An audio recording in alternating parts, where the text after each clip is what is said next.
와서 하나님이 함께 해주시면서 많은 축복을 계속 누리게 되고 또 그랄 사람들과 함께 또 동맹을 맺은 이야기가 이제 끝이 났습니다. 그러고 나서 이제 에서의 결혼 문제가 나오게 되는데, 에서가 40세에 헷족 속 여인 2명하고 결혼을 했다는 겁니다. 헷족 속은 이 가나안 땅에 살고 있는 사람입니다. 가나안에 살고 있는 이 가나안 족속들, 이 사람들은 누구의 후손이죠? 함의 후손이었어요. 함의 후손. 그런데 함의 후손은 하나님이 거룩한 백성들을 선택하는 데서 자꾸만 제외된 사람들입니다. 특별히 그 중에서도 이 가나안 땅에 살고 있는 함의 후손 중에서도 가나안의 후손, 이 사람들은 특별히 더 죄에 깊이 빠져들었고 하나님이 굉장히 싫어하는 이런 삶을 살고 있었던 사람들인데, 그 사람들 가운데서 지금 에서가 2명이나 선택을 해서 일부 다처제의 결혼을 하게 됐어요. 여러분, 에서가 아빠 엄마의 결혼 이야기를 충분히 들어서 알고 있었을 거예요. 앞에서 아브라함이 이삭을 결혼시키기 위해서 며느리감 선택하던 얘기가 나오죠. 그 이야기를 에서와 야곱에게 충분히 다 해주어서 어떻게 결혼을 했고 왜 그렇게 결혼했는지를 분명히 다 들어서 알고 있을 겁니다. 그런데 그런 걸 전혀 무시해버리고 헷족 속 여인 중에서 자기 마음에 드는 사람들을 골라서 결혼을 했어요. 거기다가 2명의 아내를 만들었다는 거, 심각한 이 문제가 되어지는 것이고, 결국 그들이 이삭과 리브가의 마음에 근심이 되었다 그랬어요. 여러분, 에서가 이런 결혼을 할 때에 너무 세속적인 결혼을 한 거예요. 우리는 믿음을 가진 사람들이기 때문에 그 믿음이 우리 결혼을 할 때에도 중요한 요소가 되어야 됩니다. 믿음을 가진 사람으로서 거기에 합당한 결혼을 해야 합니다. 남편감이 됐든 또 신부감이 됐든 믿음을 가진 사람이 중요한 우리 조건이 되어야 돼요. 여러분, 신약 성경에서도 믿지 않는 자와 함께하지 말라고 말씀을 하셨어요. 결혼의 대상자로서 이 신앙인을 반드시 결혼의 대상자로 하나님이 말씀을 하시거든요. 그런데 여기 지금 에서는 그 부분을 전혀 고려하지 않고요, 전혀 믿음이 없는 이런 상태로 이런 여인을 아내로 맞이하게 된 거죠. 여러분, 아브라함이 왜 자기 아들 이삭을 위해서 리브가라는 여인을 찾기 위해서 그렇게 먼 곳까지 종을 보낸 겁니까? 하나님을 아는 사람들, 이 같이 함께 신앙생활을 하면서 하나님을 섬길 수 있는 사람을 찾기 위해서 그렇게 한 거고, 그렇게 했던 더 중요한 이유가 뭘까요? 하나님이 자기에게 주었던 이 언약, 이것을 이어받아서 계속 이어갈 수 있는 믿음의 가문을 세워야 하기 때문에 그렇죠. 지금 에서가 이런 결혼을 했다는 것은 자기가 장자인 것을 전혀 생각하지 않는 거예요. 일찍이 여러분, 앞에서 에서는 장자의 명분을 가볍게 여겼다고 그랬죠. 그래서 배고픈 이런 상황에서 팥죽 한 그릇에 야곱의 말에 그냥 장자의 명분을 쉽게 판 사람이었어요. 이 결혼을 하는 데 있어서도 그 장자라고 하는 걸 전혀 고려하지 않고요. 우리 아버지가, 우리 할아버지가 어떤 사람들인지, 하나님에 의해서 선택받아가지고 하나님에 의해서 특별한 은혜를 받은 그런 사람들이고, 하나님 주신 놀라운 계획이 있고 언약이 있다는 사실을, 그걸 물려받아야 된다는 사실을 전혀 고려하지 않는 결혼을 하니까 이거 부모의 마음에 기쁨을 줄 수가 없는 거죠. 이걸로 인해서 결국은 부모님이 근심하게 되었다 하는 거죠. 특별히 저와 여러분의 자녀들 웬만하면 다 결혼을 했을 겁니다만은 아직 결혼을 하지 않은 이런 자녀들 있으면 정말 기도 많이 하셔야 돼요. 요즘은 또 나이를 먹어서도 결혼을 안 하는 게 자꾸 유행이 돼가지고 말이죠. 우리 자녀들도 자꾸 그런 데 물이 들어가지고 이렇게 가는데, 여러분 우리는 이런 부분을 믿음으로 생각하고 믿음 안에서 이런 문제를 해결하려고 자녀들이 자꾸 그런 생각을 가져야 돼. 세상을 따라가고 세상의 사고방식을 따라가는 이것은 옳지 않아요. 우리 자녀들이 정말 하나님의 말씀을 따라서 믿음 안에서 배우자를 찾고, 그래서 믿음의 가문을 이루어 간다는 거 굉장히 중요한 요소가 되죠. 그래서 자꾸 대를 이어가는 것 참으로 중요한 일이기 때문에 오늘 저와 여러분이 그런 가문을 이루어가기 위해서 우리 자녀들이 반드시 하나님 안에서 이런 배우자를 찾고 가정을 이루어갈 수 있게 되기를 위해서 많이 기도하고, 그 기도가 반드시 이루어지기를 축원합니다. 자, 그런데요, 에서의 이 결혼 문제가 여기서 끝나지 않았어요. 여러분 우리가 성경을 뒤로 넘기면 27장 마지막 절 봅시다. 27장 46절. 같이 보겠습니다. 시작. 리브가가 이삭에게 이르되 내가 햇사람의 딸들로 말미암아 내 삶이 싫어졌거늘 야곱이 만일 이 땅의 딸들 곧 그들과 같은 햇사람의 딸들 중에서 아내를 맞이하면 내 삶이 내게 무슨 재미가 있으리까? 자, 이 부분은 이제 이삭 부부간에 대화를 하는 건데요. 이삭은 그렇게 결혼했다 할지라도, 에서는 그렇게 결혼했다 할지라도 야곱은 절대로 그렇게 결혼하도록 내버려서는 안 되겠다는 거죠.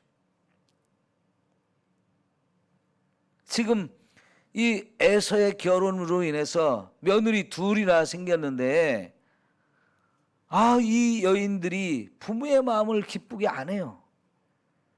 그래서 오죽하면 어머니의 마음이, 삶이 재미가 없어졌다, 사는 게 정말 싫다, 얼마나 고민하고 얼마나 힘든 모습을 지금 표현하는 겁니까?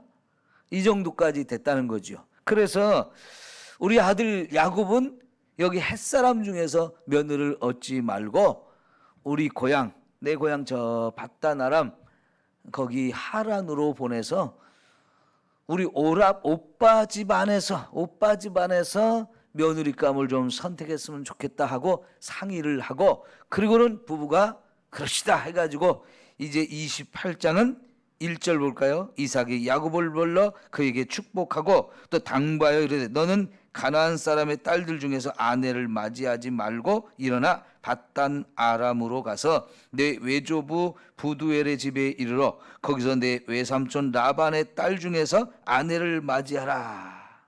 이렇게 하면서 야곱을 보내요. 외삼촌 집으로. 그죠? 거기 가서 아내를 찾으라고. 이게 야곱이 이 밧단 아람으로 간 첫 번째 이유는 아버지의 축복을 이렇게 가로채 가지고 형 대신 받아 가지고 형이 동생을 죽이려고 하는 마음을 가지고 있었기 때문에 그 형과 같이 있으면 살인이 날 가능성이 생겼어요. 그래가지고 이제 그걸 피하기 위해서 보낸 것이 첫 번째 이유지만, 사실은 더 큰 이유는 거기 가서 아내를 만나라는 거죠. 거기 가서 결혼하라는 거죠. 그리고 이제 이렇게 보냈는데, 자, 그 사실을 또 누가 봤어요? 형이 봤어요. 에서가 이걸 봤어요. 그래가지고 여러분 6절 보세요. 28장 6절. 에서가 본즉 이삭이 야곱에게 축복하고 그를 밧다 아람으로 보내어 거기서 아내를 맞이하게 하였고, 또 그에게 축복하고 명하기를 너는 가나안 사람의 딸들 중에서 아내를 맞이하지 말라 하였고, 또 야곱이 부모의 명을 따라 밧다 아람으로 갔으며, 에서가 또 본즉 가나안 사람의 딸들이 그의 아버지 이삭을 기쁘게 하지 못하는지라. 그래서 어떻게 한 거예요? 이에 에서가 이스마엘에게 가서 그 본처들 외에 아브라함의 아들 이스마엘의 딸이요 느바요스의 누이인 마할랏을 아내로 맞이하였더라. 이 에서가 자기 부인 둘이나 있는데 이 여인들이 아버지를 기쁘게 안 해요. 자기가 봐도 그래요. 그래서 이거 안 되겠다 해가지고 결혼을 또 해버리는 거예요. 본처를 둘이나 두고 또 다른 여자를 찾았는데, 결국 그가 한 것은 뭐냐면 이스마엘의 딸을 찾은 거죠. 이스마엘의 딸.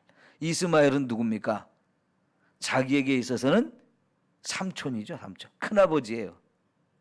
아브라함의 큰아들이니까요. 하갈을 통해서 낳았던 이스마엘, 거기로 찾아가 가지고 딸을 하나 달라고 해가지고 결국은 아내를 하나 더 맞이했어요. 글쎄요, 분명히 이제 이 이스마엘은 집에서 이렇게 쫓겨날 때 막 힘들고 어려운 상황을 만나가지고 죽을 뻔한 그런 상황 속에서 하나님이 찾아와 주셨죠. 하나님 만났어요. 그리고 그가 이제 광야 생활을 하는 동안에도 계속해서 하나님이 함께 해 주셨다라고 말씀하고 있어요. 그래서 이스마엘은 어려서부터 아버지와 함께 신앙생활을 분명히 했고요. 쫓겨나기는 했지만 그 쫓겨난 이 아들 이스마엘을 하나님이 축복해 주기 위해서 찾아와 주셨고 만나 주시고 함께 해 주시는 이런 삶을 살았기 때문에 분명히 믿음은 가졌었는데, 결과적으로는 점점 하나님부터 멀어졌어요. 어쨌든 간에 그래도 요 햇사람들하고는 다르죠. 이 가나안 땅 사람들은 믿음이 전혀 없는 사람들이었지만은, 그러나 지금 이 이스마엘은 그나마 좀 하나님을 아는 사람이고 믿음을 가지고 살던 사람이고, 그 딸이니까 햇사람들과는 좀 다른 하나님을 아는 그런 것이 있었겠죠. 그러나 여러분, 이 에서의 후손들이 이제 뒤쪽에 가면 또 마지막으로 에서의 후손들 족보가 한번 쫙 정리가 되거든요. 그때 가서 더 보겠지만은, 어쨌든 이 사람들 에서는 왜 이렇게 살까요? 분명히 장자로 태어났어요. 근데 하나님은 이 장자를 하나님이 선택하지 않고 둘째 아들을 선택했어요. 하나님의 선택은 선택대로 있고, 또 이제 우리의 삶이 있는데, 가만히 보면 하나님의 선택하고 인간의 자유의지로 살아가는 부분하고 보면 기가 막히게 오묘하게 이렇게 일치가 되는 것을 우리가 본단 말이죠. 예? 만약 하나님께서 이 에서를 선택했다면 에서가 이렇게 살지는 않았을 거라는 거죠. 결국은 하나님의 계획과 하나님의 그 섭리를 따라가게 하나님이 인도해 주셔요. 하나님이 내버려 두셨더니 결국은 에서가 하는 것이 자꾸만 잘못된 선택을 하게 되고 세상적인 선택을 하게 되고 점점 믿음과는 관계없는 이런 삶을 살아가는 모습, 이상하죠? 하나님의 섭리와 사람의 자유의지가 이렇게 따로 가는 게 아니고 기가 막히게 이렇게 맞아가는 것을 볼 수가 있어요. 그러면서 에서는 점점 믿음에는 관심이 없어요. 막 산으로 들러 다니면서 막 사냥을 하고 뛰어다니고 막 이런 것만 좋아하거든요. 하나님 앞에서 정말 하나님을 찾고 하나님을 바라보고 뭐 이런 게 아니고요. 하나님과 상관없는 삶으로 자꾸만 나아가는 이런 모습을 보게 되죠. 결국은 에서의 이런 삶이 이런 여인들을 아내로 맞이하게 하고 그런 가정을 이루면서 그 후손들이 점점 하나님부터 멀어지면서, 여러분 뒤쪽에 이제 에서의 족보 부분을 나중에 보게 되면 에서가 스스로 이 가나안 땅을 떠나가 버려요. 자기 가족 전체, 자기 소유 전체를 다 챙겨가지고 가나안 땅을 스스로 떠나가 버려요. 그리고 어디로 갔습니까? 에서는요, 가나안 땅에 그 보면 지도를 보면 사해바다가 있죠. 그 사해바다 아래쪽으로, 사해바다 아래쪽으로 가게 되고 거기에 자기 나라를 세우게 됩니다. 에돔 족속이 되어지죠. 에돔 족속이 나중에는 이스라엘 백성들이 이제 가나안을 출애굽을 해가지고 가나안 땅에 들어갈 때 가던 길목이었는데 길을 안 열어줘 가지고 이스라엘이 큰 길을 또 돌고 돌아서 이렇게 가게 되거든요. 나중에 가나안 땅에 이스라엘 백성들이 가서 나라를 세웠을 때 계속 공격하면서 힘들고 어렵게 이 에서의 후손과 야곱의 후손이 한등 갈등이 많아요. 싸움이 많아요. 결국은 하나님을 떠나서 그렇게 되어진 거지요. 자, 여러분, 그래서 어떤 결혼을 하느냐 상당히 중요해요. 어떤 가문을 이루느냐 너무너무 중요해요. 분명히 하나님이 아브라함을 선택하셨고 이삭을 선택하셨고 그래서 그 가문에서 태어났어요. 그러면 여러분, 정말 축복의 가문에서 태어나서 어마어마한 축복을 이어받을 수 있는 사람이었는데 스스로 이 길을 떠나버렸단 말이죠. 얼마나 안타까운지요.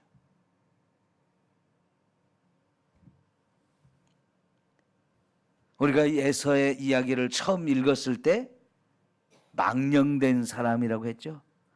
왜 망령된 사람이라고 했습니까? 귀한 것을 귀하게 여기지 않았기 때문이라고 그랬어요. 귀한 것을 귀하게 알고 그것을 귀하게 여길 줄 알아야 진짜 복을 누릴 수 있는 거거든요. 여러분, 어마어마한 축복을 누릴 수 있는 가문에서 태어났어요. 비록 그가 하나님에 의해서 장자의 명분을 받지는 못했지만 그 장자의 명분을 동생에게 빼앗기기는 했지만 그래도 아브라함의 후손이고 이삭의 후손이란 말이죠. 그래서 그 하나님, 아버지 하나님, 할아버지가 믿던 하나님, 아버지가 믿던 하나님, 계속해서 그 믿음으로 살았다면 얼마든지 그 복을 누릴 수 있는 사람이었어요.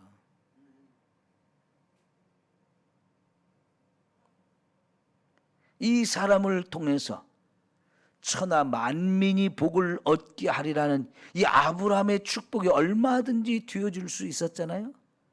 그런데 여러분, 이 에서는요, 천하 만민에게 복을 줄 수 있는 통로가 되어지지를 못하고 그저 내 가족, 내 후손 요거밖에는 다른 역할을 하지 못해요.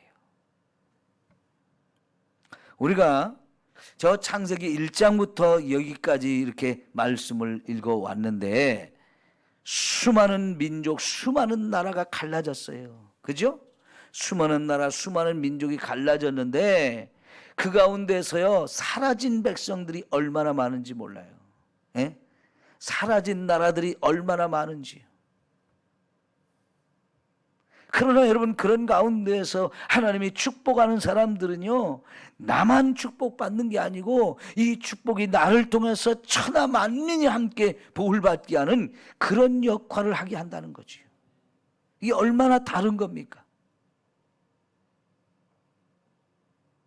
자, 여러분, 지금 우리가 한국어를 사용하고 있고 이 한국어를 글로 표현하기 위해서 한글이라는 것을 우리가 사용하고 있어요. 전 세계 수많은 나라, 수많은 민족들이 각각 다른 언어를 사용하고 있거든요. 그런데 지금도요, 수많은 나라들이 없어지고 있고 수많은 민족들이 없어지면서 그 언어조차도 없어지는 나라들이, 그런 민족들, 그런 언어들이 굉장히 많아요. 왜 그럴까요? 복을 받지 못하고 있는 거예요. 지금 수많은 나라들이 아직도 말은, 자기 나라 말은 있는데 자기 나라 문자가 없는 나라들이 많아요.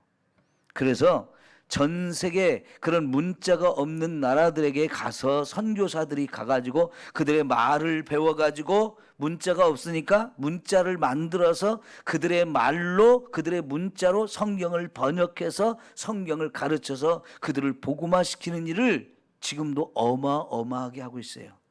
그런데 안타깝게도 얼마 있으면 그 문자가 없어지는 거예요. 왜? 민족이 없어져 버리는 거예요. 민족이.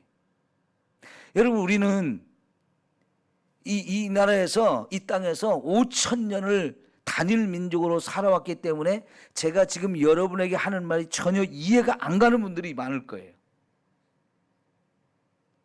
그러나 여러분, 가까운 중국만 해도요, 수많은 민족이 모여서 큰 나라를 이루고 있거든요.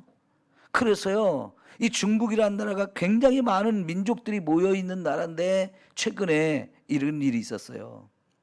중국의 정부에서 소수 민족들의 언어를 없애버리려고 소수 민족들한테도 다 이 한족의 언어를, 중국 이 한자어를 가르쳐서 어려서부터 학교에서 그걸 가르쳐 가지고 그걸 사용하게 만드는 정책을 하고 있는데, 왜 그렇게 할까요?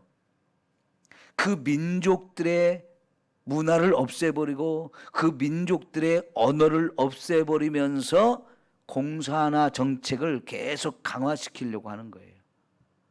그런데 여러분, 수많은 민족들이 그걸 다 받아들입니까? 물론 중국이라는 한 나라 속에 있기 때문에 같이 한 문자, 한 언어를 사용하기 위해서 그런 교육을 받는 것도 필요하지만, 동시에 학교에서 자기 문자를, 자기 언어를 배우는 것을 허용해 줘야 되는데 그거를 없애버리는 거예요. 마치 우리가 일제시대에 우리말, 우리 글을 다 뺏어버리고 우리 이름까지도 일본식으로 개명하라고 했던 것처럼 중국이 요새 그런 정책을 써가지고 소수민족들의 반발이 심해요. 그렇게 해서 자기 민족의 언어와 말과 문화를 다 없애버리면 그들의 역사 자체가 다 무시돼 버리는 거거든요. 그러면 그들은 그냥 하나의 중국이 될 것 같지만 그게 쉽지 않거든요. 다 자기들이 가지고 있던 언어, 이 문자, 말, 이런 걸 유지하고 싶어 하거든요. 여러분, 그런데 지금 전 세계는 영어라고 하는 것을 세계 공용어로 사용하죠. 그죠? 그러니까 어느 나라 가도 영어 모르는 나라가 별로 없어요. 물론 나라마다 그 안에서 잘하는 사람, 못하는 사람이 있지만은 영어를 안 가르치는 나라는 거의 없단 말이죠. 그 왜 그렇습니까? 영국이라는 나라가 그만큼 영향력을 많이 끼쳤기 때문에 그래요. 근데 지금은 미국이라는 나라가 똑같은 영어를 쓰는 이 미국이라는 나라가 전 세계 가장 큰 영향력을 끼치기 때문에 그 언어를 배우지 않고는 세상에서 뭔가를 할 수가 없어요. 그런데 그렇게 해가지고 하나님이 어떻게 하십니까? 그 언어로 전 세계에 복음을 전하게 또 하시는 거예요. 근데 지금은 여러분이 전 세계 이 어느 나라를 가도 한국어를 배우려고 하는 열풍이 어마어마하게 일어나고 있어요. 예? 하나님이 왜 우리나라를 이렇게 축복하실까요? 우리나라를 통해서 천하 만민이 복을 받게 하려는 이 하나님의 계획이 있다는 얘기예요. 예? 제가 얘기를 좀 길게 했습니다마는 바로 이거예요.